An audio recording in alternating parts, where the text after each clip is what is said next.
ખેડબ્રહ્મા પોલીસે અસ્થિર મગજની મહિલાને તેના પરિવાર સાથે મિલન કરાવી ઉત્કૃષ્ટ કામગીરી કરી.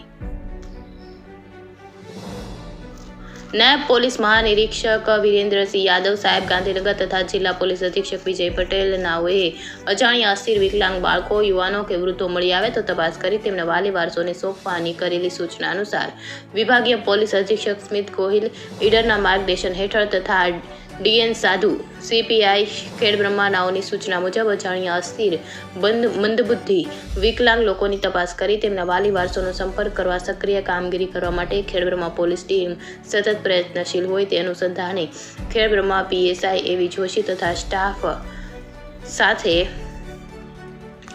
29 તારીખને રોજ રાત્રે 10 વાગે ખેડબ્રહ્મા વિસ્તારમાં પેટ્રોલિંગમાં હતા. તે દરમિયાન ખેડબ્રહ્મા બસ સ્ટેન્ડ આગળ એક અજાણી મહિલા મળી આવી, જેની મહિલાની પોલીસનાએ પૂછપરછ કરતા કંઈ બોલતી ન હોય તેને સખી વન સ્ટોપ સેન્ટર હિંમતનગર ખાતે મૂકવામાં આવી તેમજ સદરી બહેનના ફોટાઓ સોશિયલ મીડિયા પર મોકલી આપી, જેના આધારે 31 રોજ મહિલાના ભાઈ અરવિંદભાઈ અરજણભાઈ અંગારી તે મહિલાને શોધતા આવ્યા અને મહિલા બાબતે કરાઈ તપાસ કરતા તેનું નામ બેબીબેન અરજણભાઈ અંગારી જે 20 વર્ષની ઉંમરની હોવાનું જણાવ્યું હતું.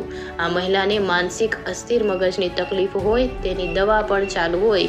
આ બહેન અવારનવાર તેના ઘરેથી કોઈને કહ્યા વિના જતી રહેતી હોય. આ બહેનને તેના વાલી ભાઈ અરવિંદભાઈ અરજણભાઈ અંગારીને સોંપવામાં આવ્યું હતું.